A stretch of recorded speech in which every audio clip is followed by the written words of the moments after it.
نحمدہ و نصلی علی رسول الکریم اعوذ باللہ من الشیطان الرجیم بسم اللہ الرحمن الرحیم۔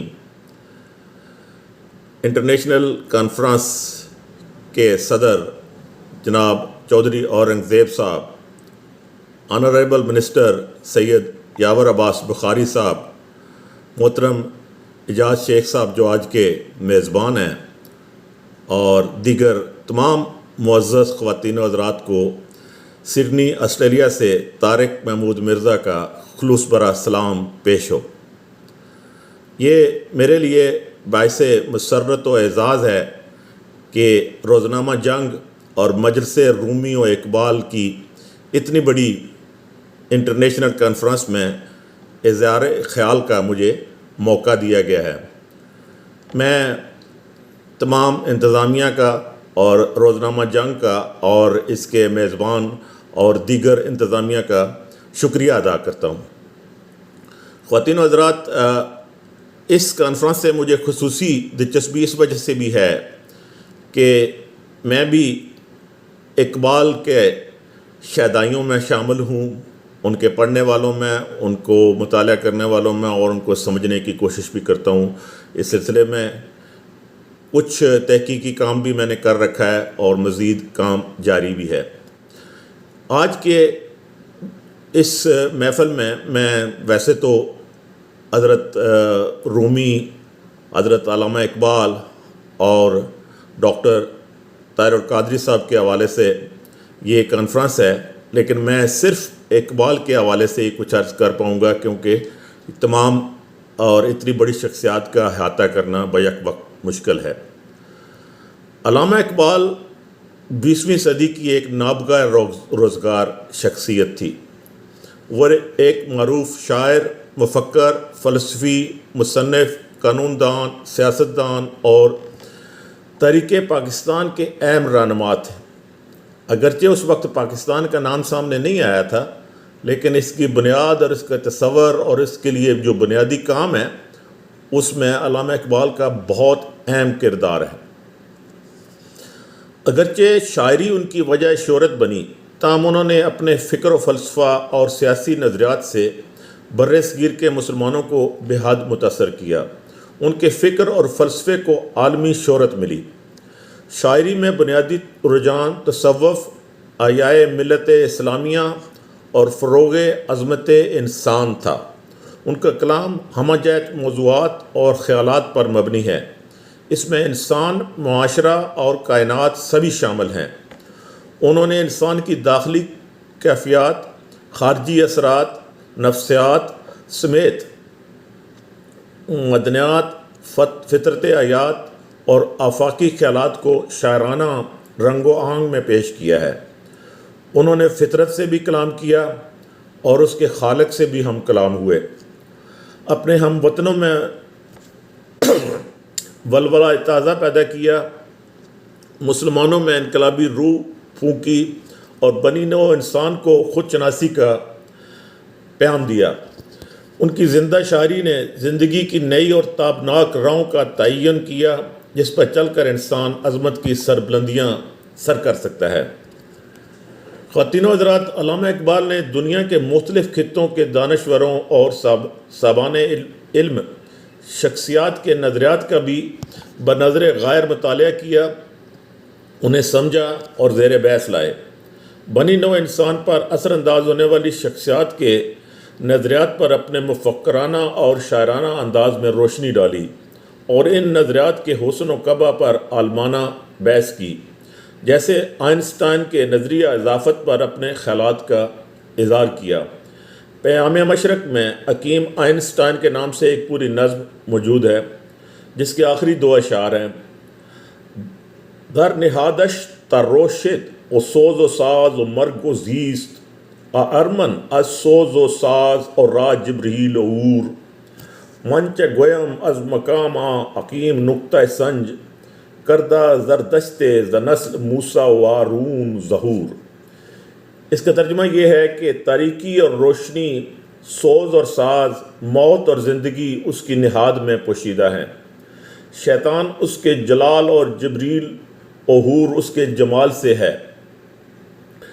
میں اس دانات سائنسدان کے مقام و مرتبے کا کیا کہوں کہ ایک زرتشت نے موسیٰ اور ہارون کی نسل میں ظہور کیا ہے۔ اسی طرح کارل مارکس، گوئٹے، ارسطو، ابن خلدون، رازی، رومی، نیتشے، آئنسٹائن، بائرن، پٹوفی، ایگل، مزدک سمیت علم و ہنر کے کتنے ہی تابندہ چراغ تھے جن سے اقبال نے نہ صرف اکتساب فیض کیا بلکہ ان کے نظریات و خیالات کو اپنے اشعار میں پرو کر بنی نوع انسان تک پہنچایا۔ گویا اقبال ایک بین الاقوامی شاعر، فلسفی اور پیامبر حقیقت اور دانائے راز تھے۔ علم و فکر کے راز کو انہوں نے تش تش بام کر کے عوام الناس کی بیداری اور آگاہی کے لیے استعمال کیا۔ فرماتے ہیں، میری نوائے پریشانی کو شاعری نہ سمجھ کہ میں ہوں محرم راز درون مے خانہ۔ یگانہ روز علماء، سائنسدان اور مفکرین کے نظریات کو اقبال نے نہ صرف سراہا بلکہ اس جذبے اور انداز کے ساتھ پیش کیا کہ خود ان حکماء کا استدلال اتنے گہرے نقوش کاری پر مرتب نہیں کرتا جتنا علامہ اقبال کے اشعار نے کیا۔ تاہم ان حکماء سے علامہ نے اپنے نظریات کو خلط ملط نہیں ہونے دیا بلکہ ایک صاحب فکر اور صاحب بصیرت شخص کی حیثیت سے اپنی سوچ اور اپنا جداگانہ انداز قائم رکھا۔ ویسے بھی شاعر مشرق علامہ محمد اقبال کی فکر اور فلسفہ تہذیب مشرق کا عکاس ہے، جو عمومی طور پر مغربی سوچ و فکر سے جدا ہے، کیونکہ مشرق اور مغرب کے درمیان جو فاصلے اور بعد ہیں وہ علامہ سے بہتر کوئی نہیں سمجھتا تھا۔ وہ فرماتے ہیں، کھول آنکھ، زمین دیکھ، فلک دیکھ، فضا دیکھ، مشرق سے ابھرتے ہوئے سورج کو ذرا دیکھ۔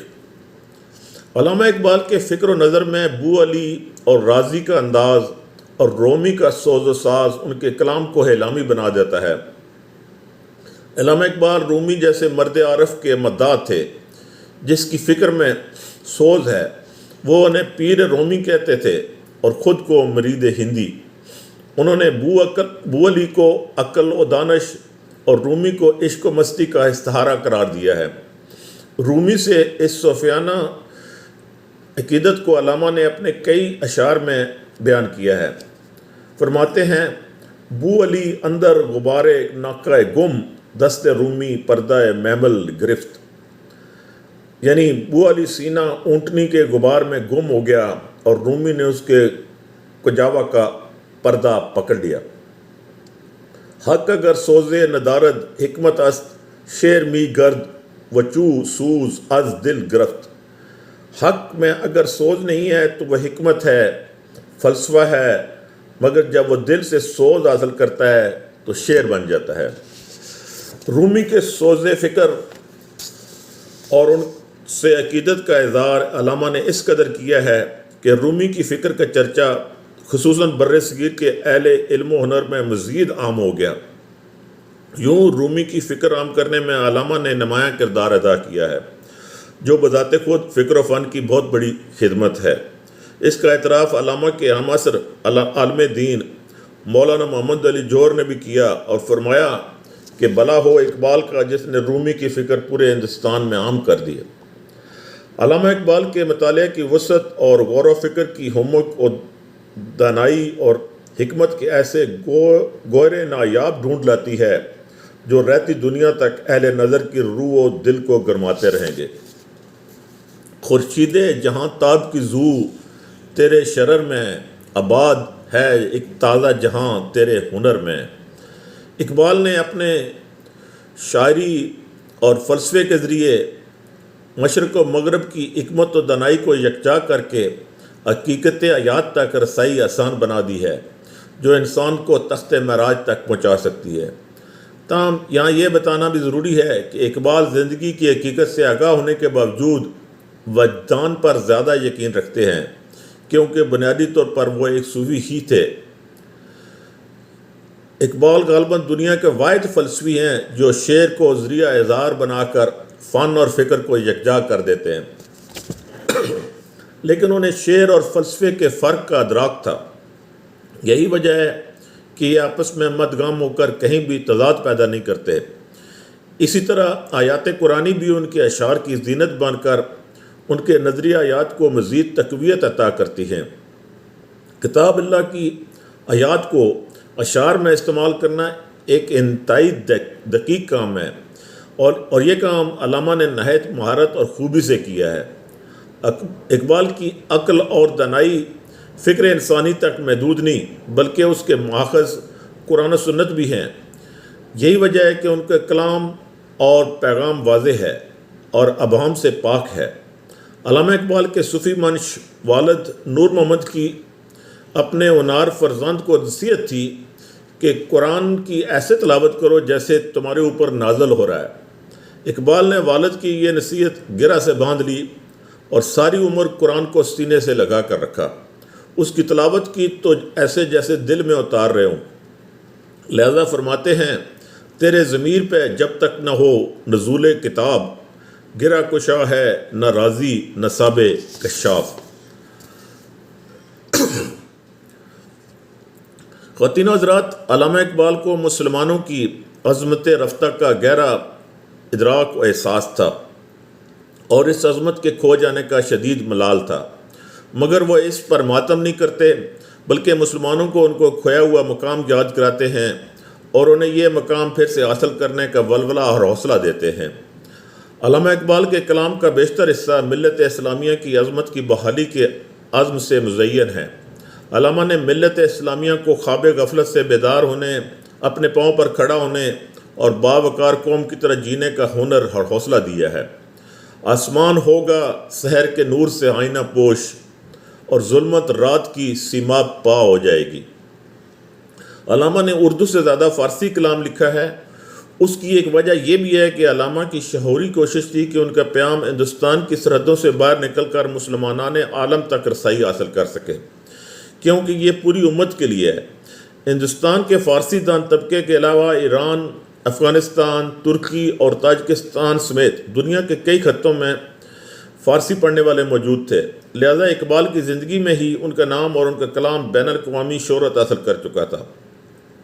غیر ملکی اہل علم و دانش ہندوستان آتے تو اقبال سے ملے بغیر نہ جاتے۔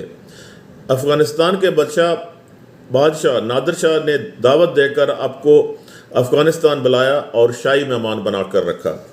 جب وہ یورپ گئے تو بے شمار علمی اور ادبی تنظیموں نے ان سے رابطہ قائم کیا، حتیٰ کہ اٹلی کے آمر مطلق حکمران مسولینی نے ملاقات کی دعوت دی۔ جب وہ مسولینی سے ملے تو علم ہوا کہ اس نے علامہ کی کتاب اسرار خودی کا ترجمہ پڑھ رکھا ہے۔ ایک شاعر کی اس سے زیادہ پذیرائی کیا ہوگی؟ آج اقبال صرف بر صغیر پاک و ہند کے شاعر نہیں ہیں، بلکہ ان کا آفاقی پیغام ایران اور افغانستان سمیت متعدد ملکوں میں معروف اور مقبول ہے۔ ان کی کتابوں کا ترجمہ درجنوں زبانوں میں ہو چکا ہے اور ان کے فکر و فلسفہ سے پوری دنیا کے اہل علم و دانش مستفید ہو رہے ہیں۔ تاہم علامہ کے کلام کا بڑا حصہ ملت بیضا اور مرد مومن سے متعلق ہے۔ علامہ اقبال نے امت کی بے بسی، پسماندگی، معاشی، سیاسی اور عمرانی قسم پرسی شدت سے محسوس کی۔ ان کا ادراک اور امت کا درد ان کے کلام میں جا بجا نظر آتا ہے۔ انہیں مسلمانوں کی عظمت رفتہ یاد آتی ہے تو ان کے دل سے ایک کسک اٹھتی ہے۔ ان کی نظم دنیائے اسلام کے درج ذیل اشعار میں ان کا درد نمایاں ہے۔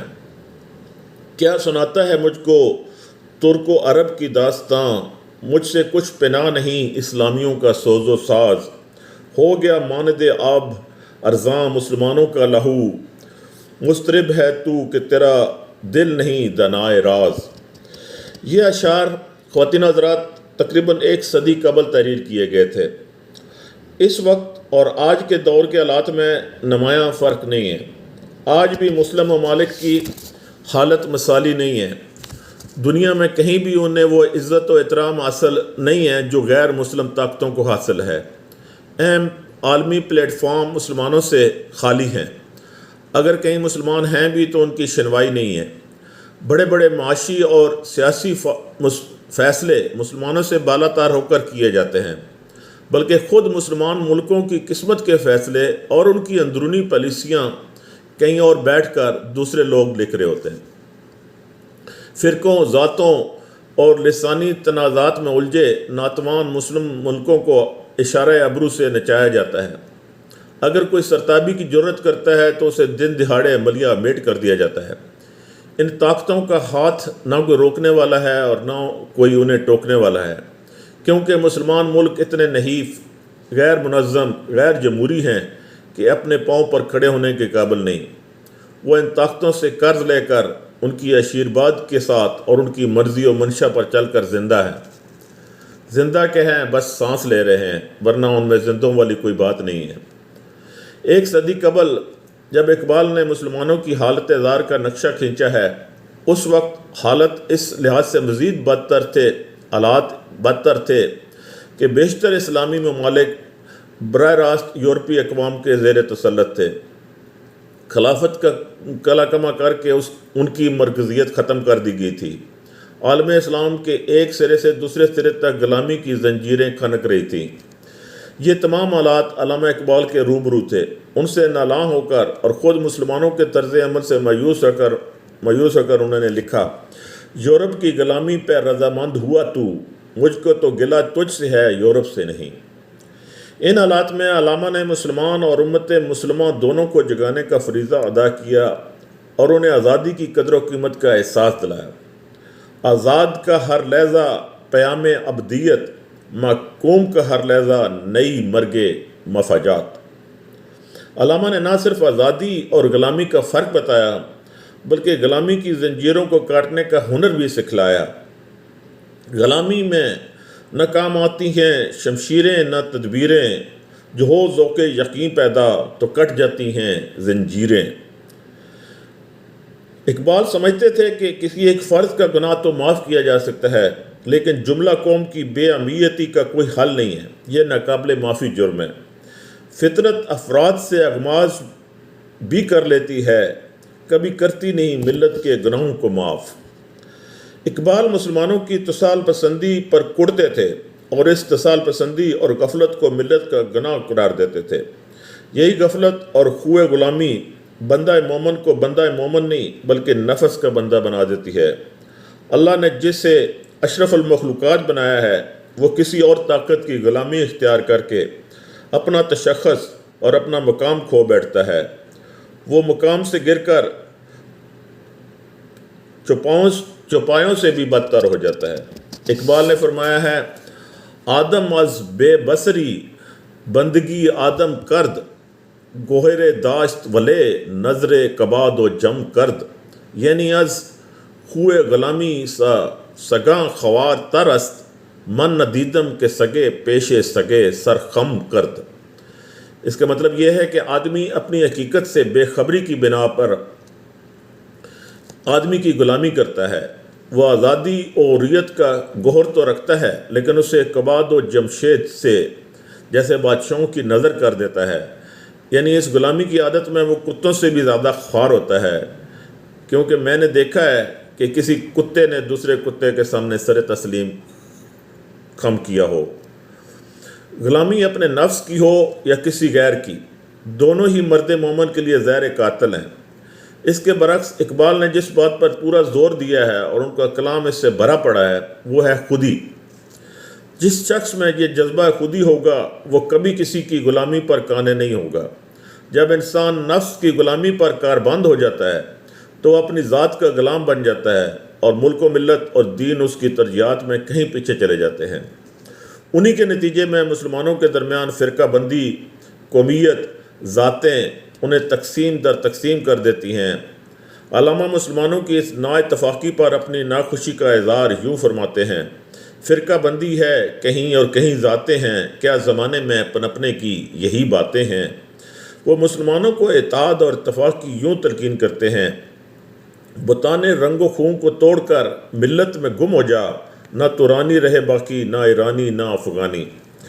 وہ مسلمانوں کو اللہ کی رسی مضبوطی سے تھامنے اور آپس میں اتفاق و اتحاد قائم رکھنے کے قرآنی مشورے کو یوں شعری جامہ پہناتے ہیں، جو الفاظ تو علامہ کے ہیں لیکن حکم اللہ کا ہے۔ ایک ہوں مسلم حرم کی پاسبانی کے لیے، نیل کے ساحل سے لے کر تا بخاک کاشگر۔